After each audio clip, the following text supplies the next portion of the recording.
Hello and welcome back, adventurers. This is Captain TTRPG, and today we're talking about Pathfinder 2nd Edition. Hello, adventurers. Today we pick up with part 4 of our best weapons discussion. We covered the best melee, the best ranged, and we're finally at guns, which get their own category because they're very interesting in the system and there's just a lot of them. Guns are, once again, relying on your dexterity for your attack rolls. However, you don't get to add damage from dexterity to your damage rolls itself, but some of them do have a melee component to the gun, and we'll get to those. Guns are the only weapons in the game that are in the gun category, or firearms category is what they actually listed as. So we'll be talking about just guns today. Guns are a different sort of weapon, particularly because of the reload requirement, which we do see with crossbows. The set of traits are different for guns than we have on other weapons. Guns are most obviously valuable to gunslingers, but are great for rangers, fighters, inventors, investigators, and even thaumaturges. There's even classes like monks, rogues, and champions that have interesting ways to use guns. So, again, what are my criteria for good weapons? It's not just a simple checklist, but things that play into it are things like damage dice, weapon traits, critical specialization, although in this case, there's only one critical specialization for the most part. Number of hands are required, and category, simple, martial, or advanced. With that in mind, as I go through my picks, I'll explain why I've chosen them and why I might ignore something similar, even though it might sound just as good or better at first glance. Unlike the other lists, there are no non-magical guns of level 0 or 1, except for gun frames, and I'm not going to count those, that are common. So everything on this list is going to be uncommon. There is one rare gun, so I'm just going to ignore that one. We'll stick with the uncommons. Finally, I'm only looking at weapons with a 0 or 1 requirement, and is either simple, martial, or advanced before we're done. So we are going to talk about a couple advanced. Also, rather than repeat myself about critical specialization, every gun, meaning everything in the firearm, has the same critical specialization, where if you crit, the enemy must succeed at a fortitude save or be stunned 1, which is very, very solid and is one of my favorite critical specializations, actually. So here's my list in no particular order. The Jezail. This is a martial one-handed with reload 1 gun. It has a D8 damage die and a range of 90 feet. Range is solid. Damage die is good. Reload is good. Hand number is good. All of these things line up really, really well. There's only, as far as damage goes on the guns, the only higher than this is a D10, so it is a very good damage dice. The traits. This gets even better. Fatal Aim D12. This means that if you hold the gun with 2 hands rather than 1, it's going to gain the Fatal D12 trait, turning all weapon dice into D12s on a crit and adding an extra D12 on top. What's interesting about the trait is essentially you're getting an option. Like, you can go with 1 hand if you just want to take easy shots and not have to worry about setting up your shot and holding with 2 hands, but you want to do other things. But if you want to get extra power and hit really hard, you go with 2 hands and hit very hard. So it fits multiple play styles. It also has the concussive trait. This is another valuable trait where basically if you shoot with a gun with concussive and the enemy takes damage, they'll take damage from piercing or bludgeoning, whichever one hurts more. Since there are creatures that are weak to one or the other, you're going to do a lot more damage by having the option, and you don't have to choose. It just does whichever does more damage. If I had to take one gun into play, no matter what I was playing, like just told, hey, what is your gun of choice just for general use? This is it. Versatile, effective, solid range, just a nice all-round weapon. Now we're going to get into the rest of the guns have more specific purpose. So we have the Dueling Pistol. This is a martial, one-hand, reload 1 gun with a D6 damage die in a range of 60 feet. It's a pistol, so it doesn't have the range of something like the Jezail. For a pistol, though, it is still good damage. We see D4 and D6 with pistols, so this is on the better side. The traits here, Fatal D10. Now, this isn't Fatal Aim, so it always has this. So again, crits turn the damage dice into D10s and add an extra D10. The big thing to keep in mind with guns, with any ranged weapon, because you aren't adding any modifier like strength or dexterity to your damage, you get a lot of the damage out of your critical hits. So having fatal means a lot to your damage because you're going to do tons of damage on crits and little damage when you don't crit. It still has concussive, much like the Jezail did, and it also has concealable. Now this isn't always important, but if you're trying to sneak weapons on your character into places of high security, this is really, really helpful. While other pistols might have a D6 as well, having both that and the fatal trait and a decent range is where this all comes together, because other pistols just don't have that combination. So for pistolero gunslingers or drifters out there, I really do think this is a great choice. The Arquebus. This is a martial, two-handed, reload 1 D8 damage die, range of 150 gun, so a rifle with extreme range. It forces you two hands rather than the Jezail's option of two hands, but it by default has the fatal D12 trait. You notice this trend. No surprise, I talked about why it's so important. It also has concussive, again, this is also a trend, but it has kickback. This is a trade-off trait. So you get a +1 bonus to damage with this gun with any attack you make, with it has kickback, but has a -2 to your chance to hit, unless you have a strength modifier of at least +2, and then that -2 to your chance to hit goes away. So guns like this are great for builds where you're willing to put in the time to get that +2 to strength, and some builds want high strength. We'll talk about those a little bit later, or if you've watched my video, you'll know some of those. But I still think guns with this trait are good because they do hit harder than other guns. So this really is a great choice for a sniper that just wants high stopping power. You could use the Harmona gun, which has a higher base damage of a D10, but it doesn't have the fatal trait. And again, you get most of your damage when you're using guns out of critical hits. So I do like this better. Next is the hammer gun. We're going to talk about the ranged version first. That's probably confusing if you haven't watched my videos about gunslingers or my ranged weapons, but this is a martial, two-handed, reload 1 D6 damage die, range 60 gun. Like, ooh, for two hands, that is awful. I get it. Those aren't great traits for a gun with two hands. Don't worry, we'll get to why I still think this is a really good choice. The traits, fatal D10, so already on our crits, we're hitting really hard. Don't worry about that. Concussive, no surprise, we keep getting that. And the big one, this is a combination weapon. This means that you can switch between a ranged version and a melee version, don't worry, we're going to talk about that in a second, with a single action. Or, if you hit with a melee version of one of these combination weapons, you can fire the gun into the creature you just hit without switching its version. So you can hit and then attack again with the gun just instantly on your next attack. There are several combination weapons, some with better ranged damage than this, but the package between this and the melee all put together, I think this is the combination weapon of choice. So what does that melee look like for the hammer gun? So again, two hands, not crazy. It is a hammer this time, and it is a D10 damage die. So the melee version has a nice high damage die, which is great because they aren't going to get traits like fatal and deadly nearly as often. So we have really good damage on the two-handed melee version of this. What are the other traits? Shove.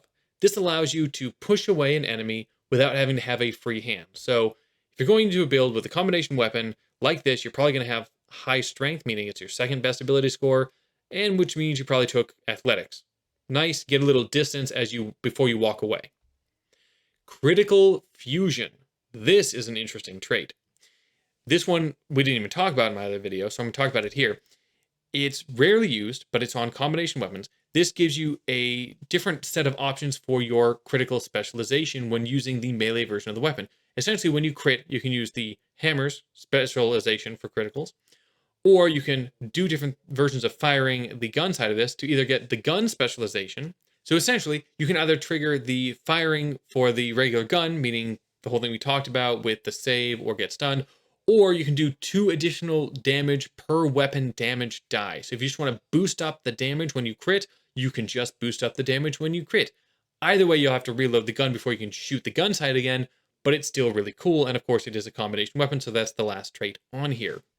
The critical specialization of hammers is to knock down creatures, making them prone unless they succeed a fort save, which is strong given all the other options that you have, extra damage or making them slowed or stunned. So really cool. This is mostly here for characters who want to play the trigger brand gunslinger, which is all about relying on combination weapons. There are several, and this one does have drawbacks. And you might think, all right, the melee side of this is a problem. It doesn't have finesse, so I can't use my dexterity. But they made a change in the updated version of Guns and Gears. Because they made a change, while you have to use strength instead of dexterity for your attacks made with melee combination weapons, you get to still use your proficiency that you get with guns. So because guns sit higher on proficiency level than like normal martials have, you're still going to be +1 to your chance to hit and crit above other melee wielding characters when you're using this melee version of the gun, which makes this really, really good. Just make sure to keep your strength as close to your dexterity as possible, and this will feel like a solid choice. Those have been more of my straightforward choices, especially leaning into specific builds for gunslingers. Now I'm going to get into some more interesting weapons that don't follow those same patterns. Starting with the air repeater. This is a simple weapon, so keep that in mind for other characters that aren't martial. One hand has a reload of 0, I'll explain that, and has a d4 damage die, which is not good, and a range of only 30 feet, which is not good. Why does it have a reload 0? Because it has the repeating trait.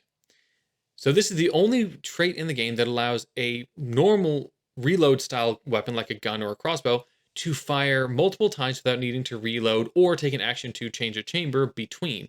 So yes, you have to upload a clip, and that takes some reloading on its own, but when the clip is uploaded into the weapon, you can just fire without reloads between. So while this isn't a great weapon, it doesn't hit that hard, it doesn't have any fatal traits, not going to do a ton of damage. If you just need a gun because of certain feats you're taking with your class and you want to have one on hand, but you don't want to go deeply into guns as like a primary thing, this can be great so you don't waste actions reloading, because a lot of classes can't afford reload actions like the gunslinger can. Shield pistol. Another simple one-hand reload 1 this time pistol with a d4 damage die. It has a range of only 20 feet, and this is legacy content. This wasn't updated, but I got to talk about this one because it's unique. First of all, it has the fatal d8 trait on it, which means great, you're getting fatal, which I feel great about on this one, with d8s instead of your d4s. So at least you can hit hard on a crit, which is nice. Concussive, we've talked about that. And the final trait is attached to shield. Yes, that's a trait. This means the pistol is, wait for it, attached to a shield. Oh, gasp. That was over the top. The advantage to something like this is that you can have the weapon held in the same hand as the shield. And what I love about this is you can you can raise the shield or shoot with one action, which means you have some versatility in what you're doing, and you still have the option to use a shield while wielding a gun and having a free hand. I love offbeat weapons like this. This one's definitely not for everybody. The versatility is very fun, though. It's not for martial characters. I mean, you can use it on martials, but you don't have to be, which means a cleric might want this gun so they can shoot and still raise a shield and have a free hand for casting spells. This just offers freedom, and sometimes that's all you're looking for, but you can still deal damage because it has the fatal trait. The last two we're going to talk here are advanced weapons. What I want to say about the advanced weapons in the firearm category specifically is that all but one, and that one's a frame, so I don't count it, have specific ancestries as traits, which means they're really meant for those ancestries to access and not others. I want to list two of them here because I think they're actually really good firearms. So if you take that ancestry and take the related weapon familiarity feat, these can be really great choices. The first is Barricade Buster. This is an advanced two-hand weapon with reload 0. Oh yeah, we're getting that again. A d10 damage die and a range of 40 feet. For a two-handed gun, yeah, the range isn't great. The damage die is really solid though, and it's got some interesting traits coming up. The first one, reload 0. Why? Because it's repeating. That's right, it's our only repeating weapon with higher than a d4 damage die, and a d10 is no joke. Firing this repeatedly is amazing with a d10. However, you are missing the fatal trait, so you're going off of base damage, not crit damage on this one, which is okay because of the repeating trait. Next is kickback. We talked about this one. This is that trade-off, but you probably want to go with a high strength. This is an orc weapon, so it kind of makes sense they would have kickback. Next is raising. This means that your weapon attacks do extra damage against structures and vehicles and stuff like that. It's 2 extra damage per weapon damage die. You don't really see this on guns, and it can be helpful when you're, say, blowing up a door. Finally, you have the volley 20 trait. This is a negative trait. That means if you're attacking any creature within that range, you have a -2 to your chance to hit. So you have a very narrow range between 20 and 40 feet where you're hitting at maximum chance to hit. I still think it's a very interesting weapon. This is a high damage gun. You don't have to reload, For a very specific orc going with a gunslinger or other martial character build, think about this. I think it's worth taking a chance on. And the last weapon for today is the Flingflenser. This is a goblin weapon. It's an advanced two-hand gun with reload 1, a d6 damage die, and a range of 30 feet. Again, not a crazy range for two hands, not a crazy damage die for two hands, but we're getting there. So, lower damage die, what does that mean? It's got the fatal trait. Fatal d10 in this case, so d10s are plenty high, you feel good about that. It also has the scatter 5 feet trait, which means if you hit, you're going to get to do some splash damage to creatures within 5 feet of your target. There are a few guns that have this. I don't generally think this is a super powerful trait, but it is fun and it feels really fitting for goblins. Finally, it has Backstabber, meaning you do 1 extra damage to off-guard enemies, or 2 if you have a +3 potency rune on your weapon. Either way, it's just kind of a fun trait to have in there, and this feels very, very goblin. Well, not a crazy buff against other weapons, and I'd actually say most of the other weapons we talked about are stronger than this one. It's a good mix of damage with some AoE, and it just is very fun and fitting for a goblin. So if you're doing goblin, take this. There's another goblin weapon as well. Think about them both and have some fun just leaning into your ancestry. And there you go. 8 of my favorite guns for gunslingers, firearm lovers, marshals out there. Go to town. Do not ignore guns unless, of course, your campaign doesn't allow them. What do you think of this list? What's your favorite gun? Add your thoughts in the comments. I'm going to figure out what comes next as far as these lists go. Who knows if I'm going to make any more of them, but as always, adventure on.